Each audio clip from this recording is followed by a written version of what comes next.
Diolch yn fawr iawn. Llywydd mi nes I yrru ddoe o fetholaeth o Ynys Môn lawr I Gaerdydd mewn car o'r unfed ganrif ar hugain, sef car trydan, Renault Zoe. Yn anffodus, mae is-adeiledd gwefru trydan Cymru yn dod o'r ganrif ddiwethaf ddudwn ni.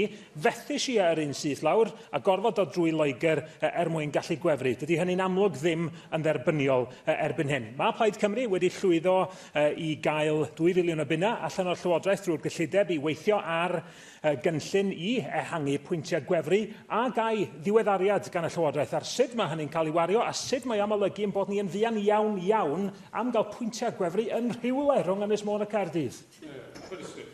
Yes, and the member makes an excellent point, and it's one that the government fully supports. I'm very pleased that we've got the arrangement in place, and we'll certainly speak to the Cabinet Secretary about where we are with the update.